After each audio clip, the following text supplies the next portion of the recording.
Wisdom Story.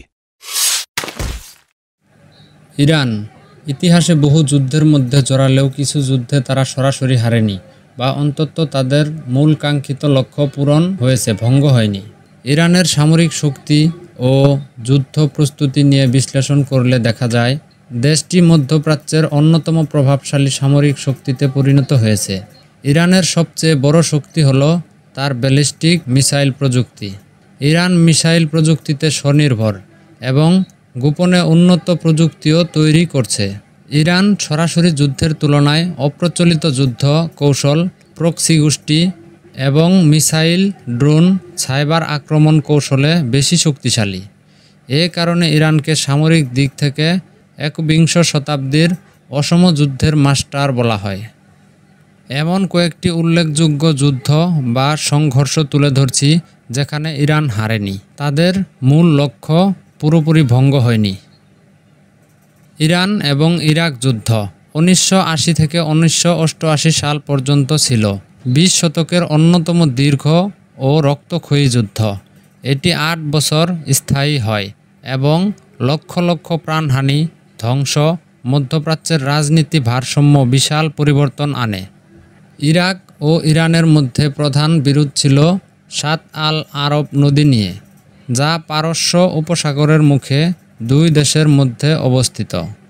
1975 সালে স্বাক্ষরিত Algiers চুক্তি অনুযায়ী ইরাক কিছু সুবিধা হারায়, যা সাদ্দাম হোসেন মেনে নিতে পারেননি। ইরানের শাহের পতনের পর আয়াতুল্লাহ খোমেনির নেতৃত্বে ইসলামী শাসন প্রতিষ্ঠিত হয়। ইরাকের সাদ্দাম হোসেন মনে করেন এই বিপ্লব শিয়া সম্প্রদায়ের উত্থান ঘটাতে পারে, যা ইরাকের শিয়া জনসংখ্যার জন্য হুমকি। ইরাক চেয়েছিল মধ্যপ্রাচ্যে নেতৃত্ব প্রতিষ্ঠা করতে এবং পারস্য উপসাগর আধিপত্য বিস্তার করতে। সাদ্দাম হোসেন বিশ্বাস করতেন বিপ্লব পরবর্তী দুর্বল ইরানকে হারানো সহজ হবে। ইরাক চেয়েছিল ইরানের দক্ষিণাঞ্চলের তেল সমৃদ্ধ এলাকা খুজেস্তান দখল করতে। 1980 সালের 22 সেপ্টেম্বর ইরাকের সাদ্দাম হোসেন ইরান আক্রমণ করেন, কয়েকটি সীমান্ত শহর দখল করেন। ইরাক ব্যবহার করে রাসায়নিক অস্ত্র, যা শিশু ও বেসামরিক লোকদের উপরও ব্যবহৃত হয়। ইরান ব্যাপকভাবে আত্মঘাতী মানব ঢাল হিসেবে কিশোরদের ব্যবহৃত করে। ইরাক যুদ্ধের খরচ পূরণ করতে কুয়েত থেকে ঋণ নেয়। পরে কুয়েত আক্রমণ করে শুরু হয় গালফ ওয়ার 1991। ইরান যুদ্ধের মাধ্যমে ইসলামী শাসনের ভিত্তি আরও মজবুত করে দেশজ ঐক্য গড়ে তোলে। যুদ্ধক্ষেত্র হয় তেল সমৃদ্ধ অঞ্চলে এবং বিশ্বব্যাপী তেলের বাজার অস্থির হয়। তেল বাণিজ্যের উপর নিয়ন্ত্রণ নিয়ে উত্তেজনা বাড়ে। যুদ্ধের ফলাফল: কোনো পক্ষই বিজয়ী হতে পারেনি। প্রাণহানি আনুমানিক 5 থেকে 10 লাখ মানুষ নিহত। উভয় দেশের অবকাঠামো ও অর্থনীতি ধ্বংস।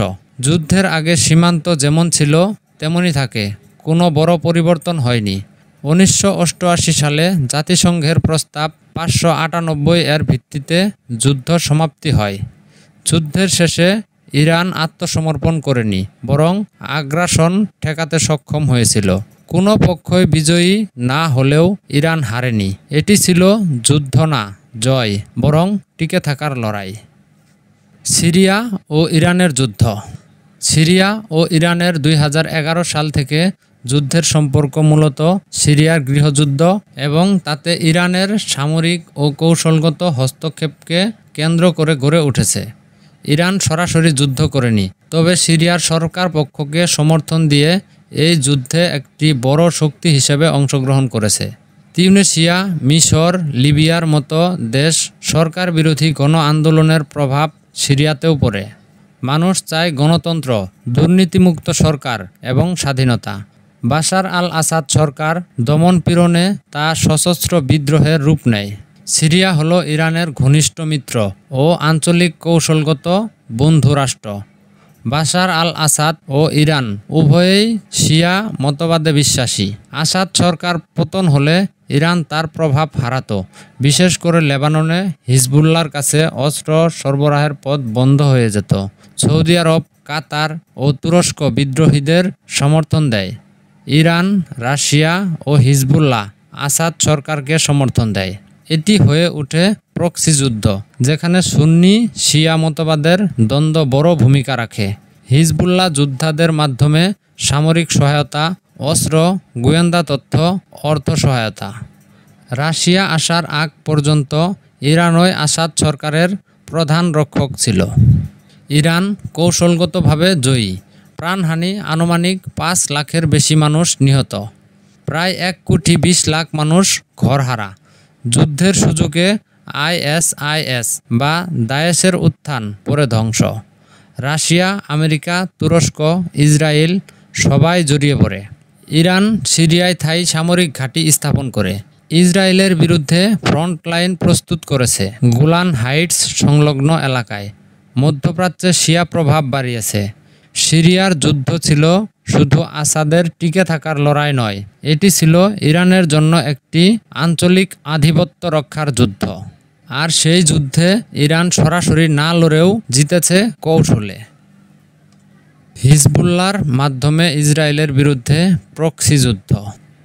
হিজবুল্লাহর মাধ্যমে ইসরায়েলের বিরুদ্ধে প্রক্সি যুদ্ধ 2006। ইরান ও ইসরায়েলের মধ্যেকার বিরোধ দীর্ঘদিনের। তবে ইরান সরাসরি যুদ্ধ না করে প্রক্সি যুদ্ধ বা পরোক্ষ যুদ্ধ পদ্ধতিতে ইসরায়েলের বিরুদ্ধে অবস্থান নিয়েছে, যার প্রধান হাতিয়ার হচ্ছে হিজবুল্লাহ। এটি এক ধরনের ছায়াযুদ্ধ, যেখানে এক দেশ সরাসরি না জড়িয়ে অন্য গোষ্ঠী বা বাহিনী দিয়ে যুদ্ধ করায়। ইরান 1979 সালে ইসলামী বিপ্লবের পর থেকেই ইসরায়েলকে অবৈধ রাষ্ট্র হিসেবে দেখে। খুমেনি বলেছিলেন, ইসরায়েলের অস্তিত্ব মুসলিম বিশ্বে ক্যান্সার টিউমার। ইরান সবসময় ফিলিস্তিনি জনগণের পক্ষে এবং ইসরায়েল দখলদার হিসেবে। এই অবস্থানে হিজবুল্লাহকে ব্যবহার করে ইরান ইসরায়েলকে চাপে রাখে। ইরান চায় শিয়া প্রভাবশালী অঞ্চল তৈরি করতে, ইরান থেকে ইরাক, সিরিয়া, লেবানন পর্যন্ত।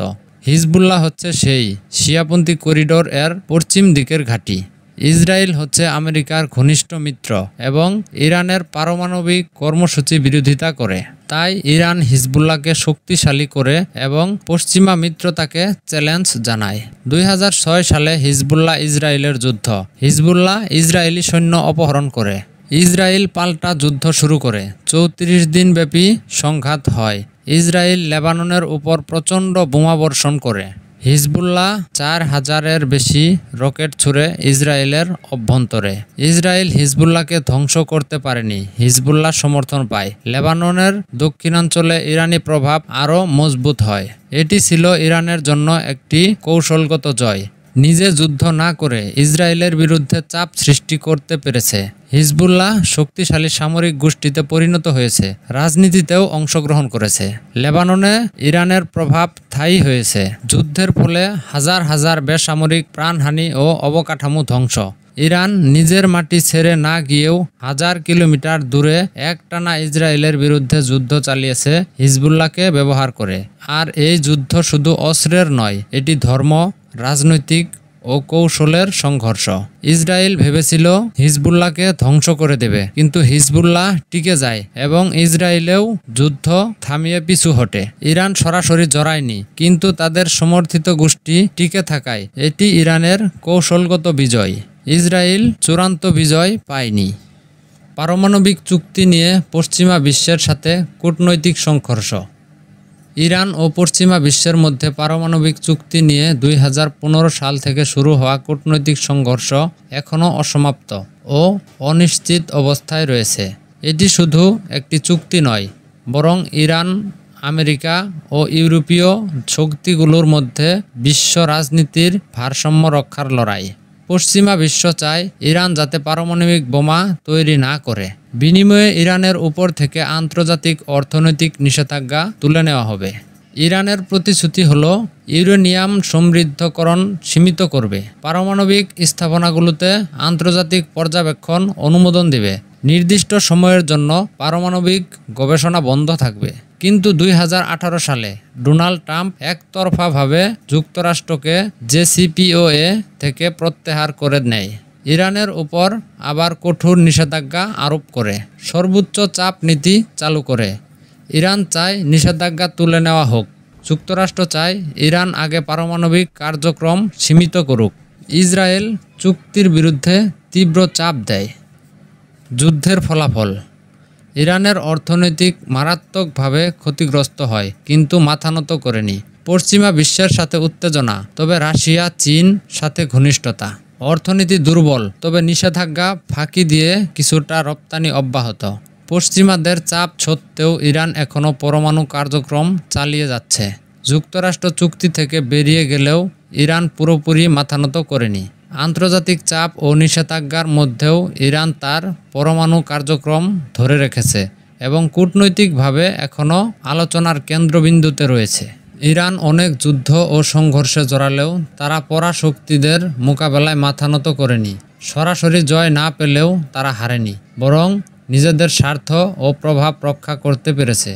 ইরানের সামরিক শক্তি এবং যুদ্ধ প্রস্তুতি নিয়ে বিশ্লেষণ করলে দেখা যায় দেশটি মধ্যপ্রাচ্যের অন্যতম প্রভাবশালী সামরিক শক্তিতে পরিণত হয়েছে।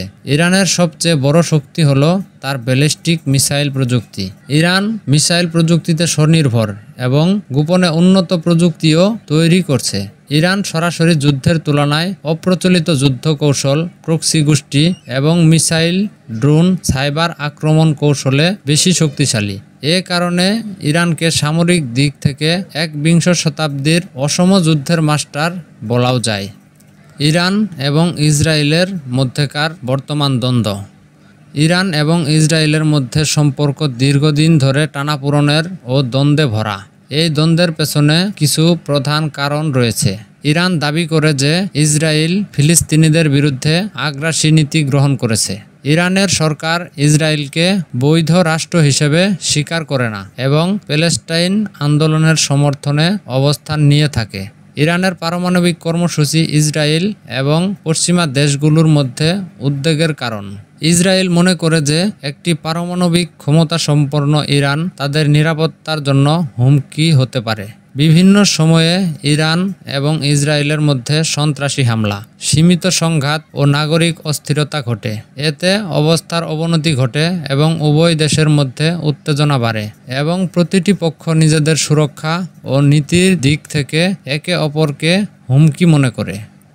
ভিডিওটি এই পর্যন্তই ছিল। যদি ভালো লাগে ভিডিওতে একটি লাইক দিবেন, আর যদি আপনার কোনো মূল্যবান মতামত থাকে অবশ্যই কমেন্ট বক্সে জানাবেন।